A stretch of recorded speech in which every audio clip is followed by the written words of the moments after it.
last performer. He's out of Vermont. He runs a comedy club in Bridgewater called the Woolen Mill Comedy Club. He's recently performed in South Carolina and New York City many times. Please welcome Colin Doyle. Yeah! Thank you, Tim. Keep it going for all the lovely comics who performed here tonight.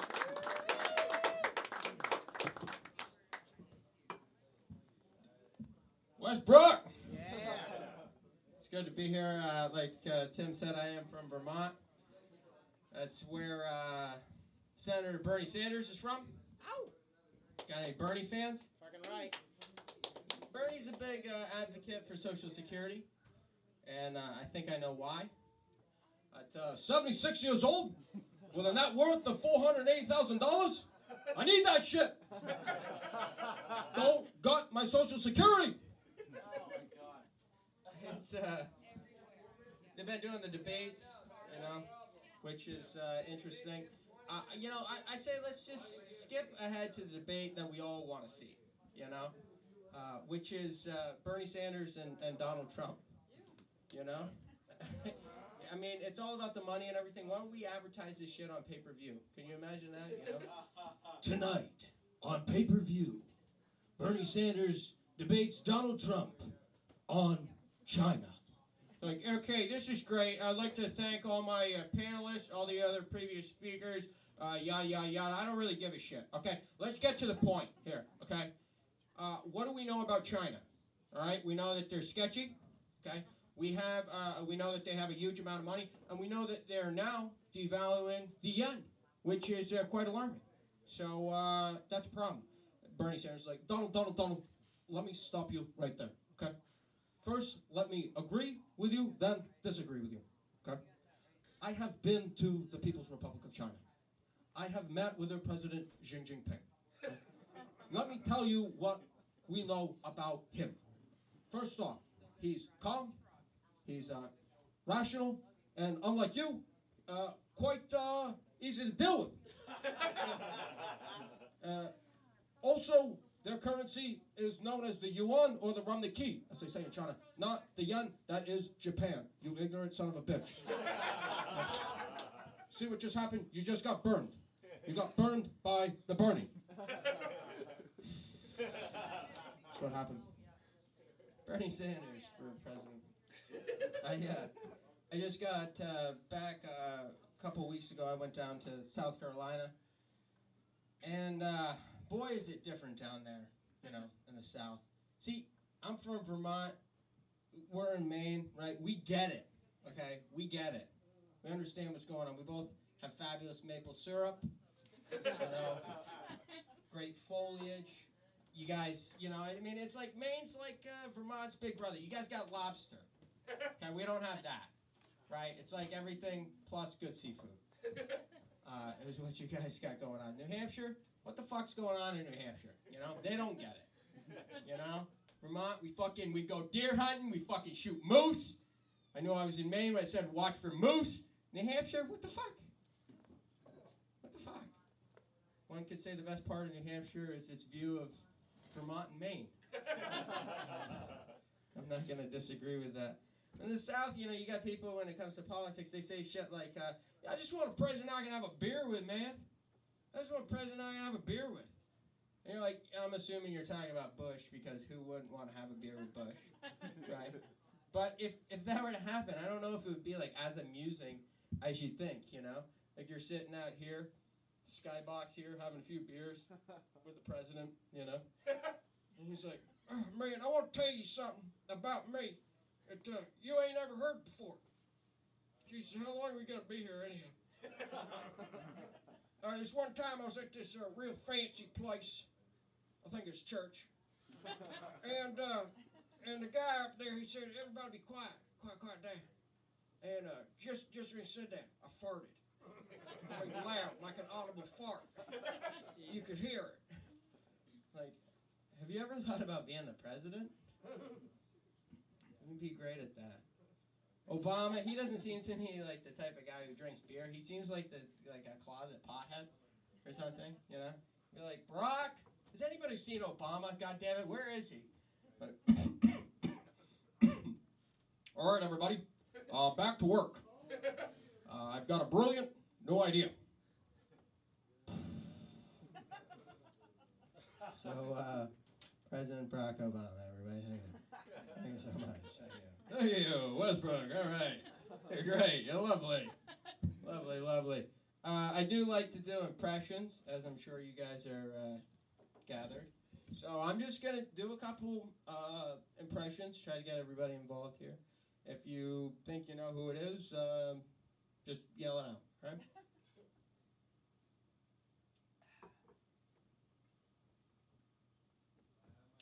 How you doing?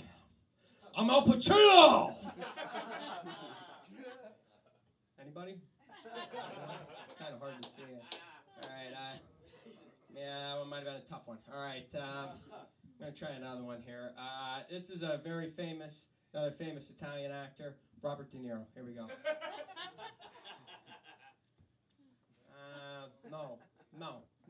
No way. Not going to happen.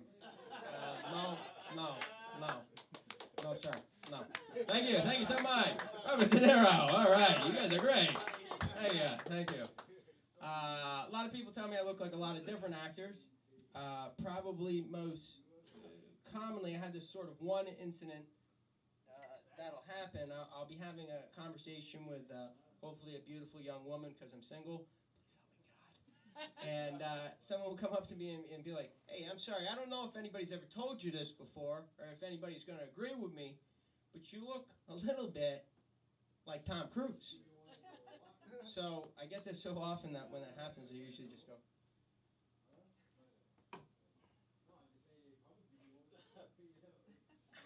I'm sorry, I'm going to have to stop you right there. I'm going to stop you right there. Could you not see, I was just having a lovely conversation with this beautiful young woman, and you barge up, and you say, "Hey, you look like the world's most famous actor." You're glib. No. You're a jerk. You're a jerk. Thank you so much. Tom Cruise, everybody. Thank you. I moved to New York City from Vermont to pursue my dreams of becoming an actor. I studied at a very prestigious acting school, learning the various trades of acting. Shakespeare, Commedia dell'arte, restoration comedy. Of course, you use these when you become a professional actor and you audition for Kmart, Cheerios, and Powerade. And you go into these commercial auditions, and they all kind of say the same thing. "Mr. Doyle, I see you have an impressive acting resume, but can you commercially act? Can you do Listerine?" Be like, let me take a stab in the dark at it here.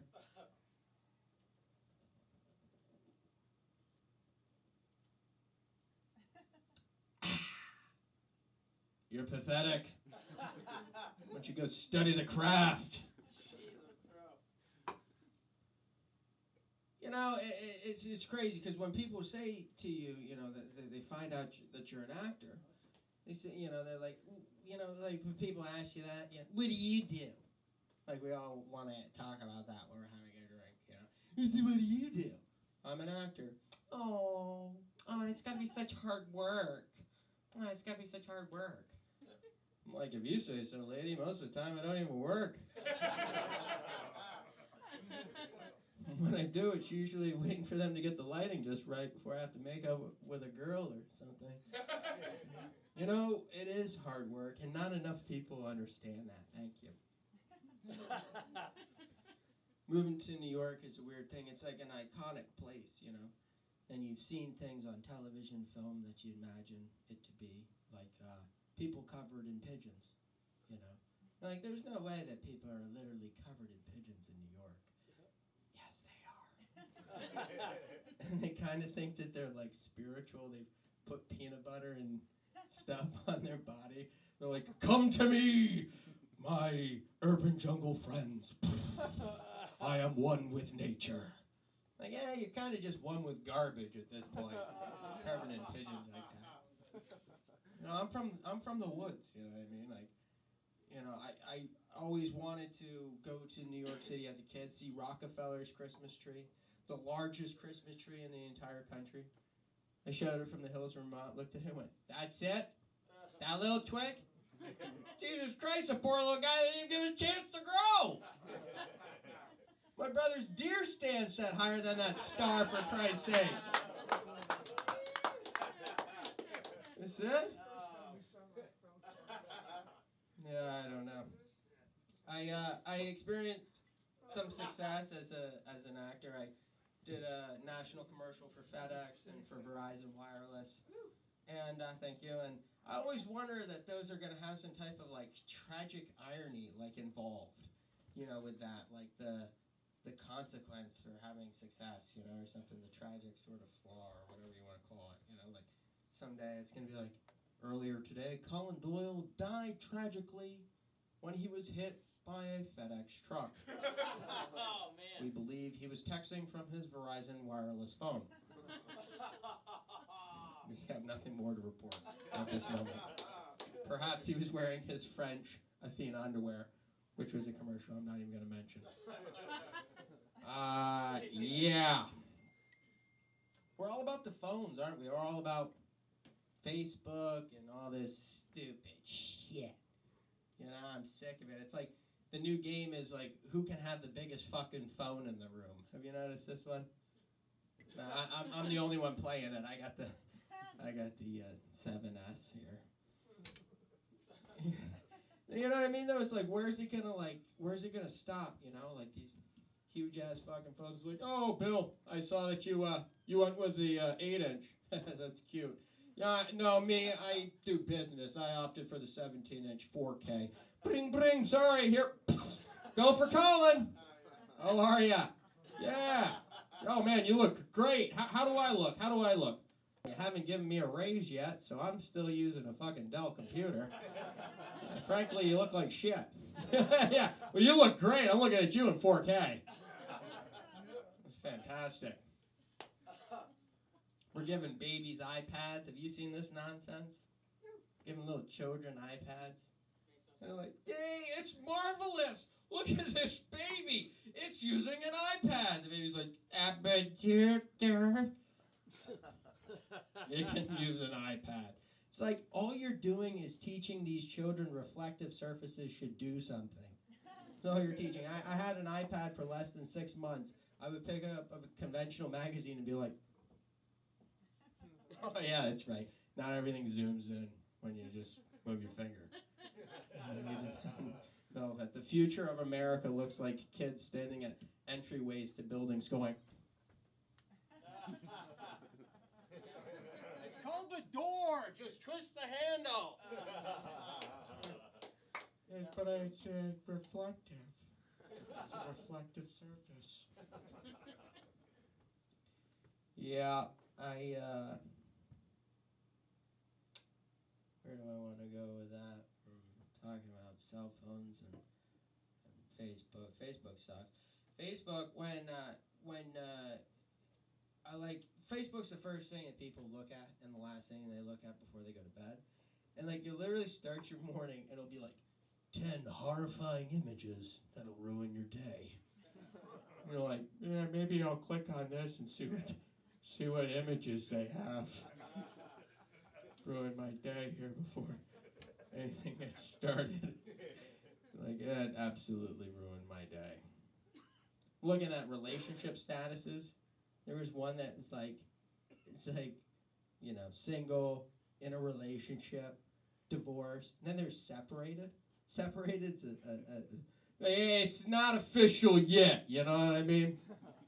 You know, we just kind of take us a fucking time apart, but, you know, it's where we're at. We're just separated, you know? But there's still kind of someone in my life, you know what I mean? Kind of that weird gray area, you know? Anybody watch Discovery Channel? Yeah? Discovery Channel? Round of applause for Discovery Channel. I like Discovery Channel. I watch a lot of it. I watch too much of that shit, to be honest. I can see the way it's going. They make anything entertaining and exciting, you know? I'm waiting for their new show that's going to be like, welcome back to another exciting episode of Boring Jobs. Ladies and gentlemen, meet Zach and Bill. Zach and Bill are going to attempt to ring up and bag groceries all day long. But it's not going to be easy. With over 52,000 store items, it's really a matter of what to put with what. Guy's like, yeah, when I bagged the canned pineapple in with the eggs, yeah, I'm pretty sure that was a bad idea. Meet Frank. Frank works in New Jersey, pumping gas. But not just any old gas, folks. No, he's got a plethora of Petra, running anywhere from 87 to 93 octane. He's going to be fueling everything from motorcycles to commercial trucks. Frank's like, yeah, you know, I pump fucking gas, you know what I mean? That's what I do, you know. Then they throw like a little factoid before the commercial break, so you think you're watching something educational. Bing, bing, fun fact. New Jersey made it illegal to pump your own gas in 1942 after the state deemed it, in quote, too dangerous for the general public. We'll be right back with more boring jobs after this break. Boring jobs. Christ almighty, most of us have these fucking boring jobs. Now we're sitting around watching them on television. What a way to pass the time. Our next story brings us to Boston, to the Big Dig, one of the largest civil projects of all time. Meet Sue. Sue's been on the project for over 3 years, running the stop sign. She's been telling the general public when to stop and when to proceed with caution. She's like, yeah, I try to tell most of these fucking morons when to stop. Apparently some of them can't read a 4-letter sign. Yeah, thank you so much. Boring jobs, everybody.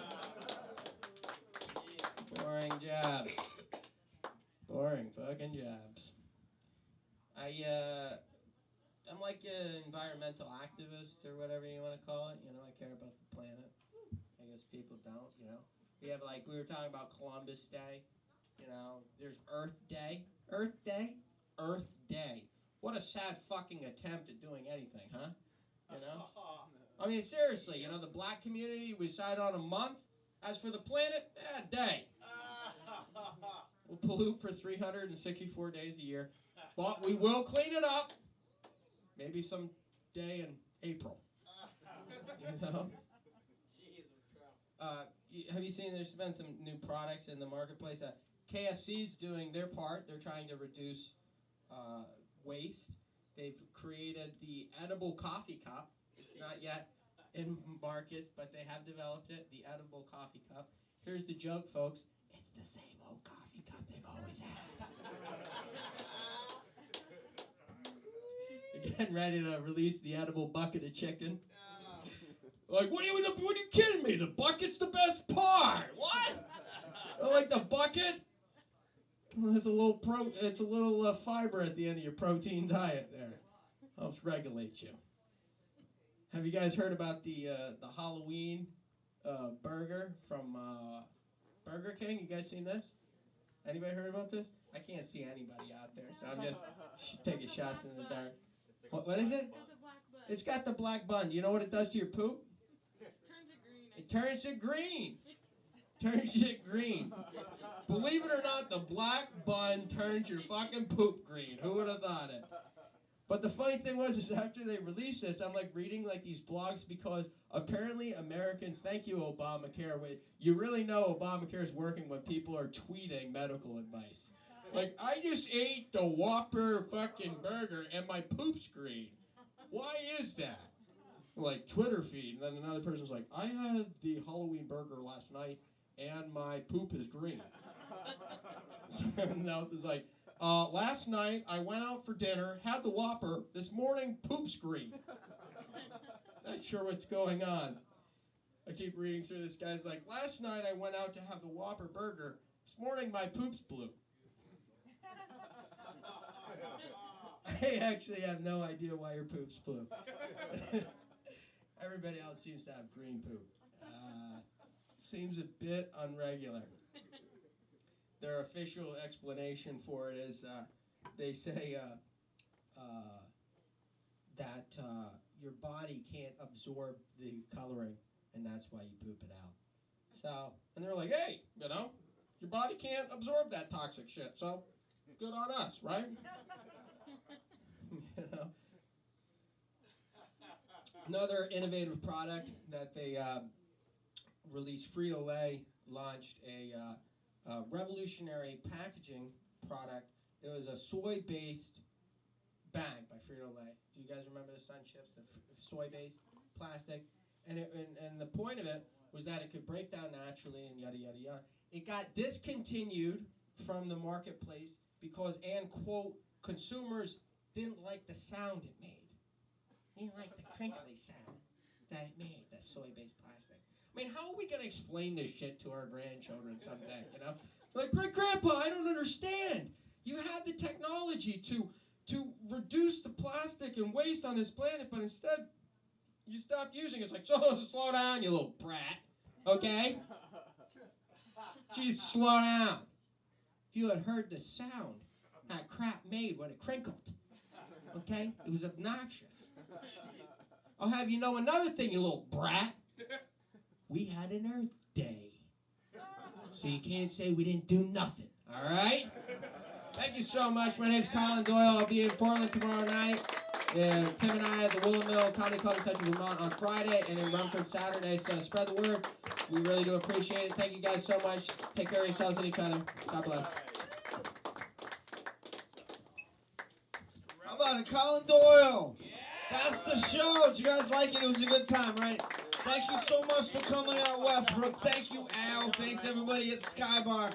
Y'all have a good night. Will, you set to do that light and that thing, so I'll get fired if not. All right. Have a good night, guys.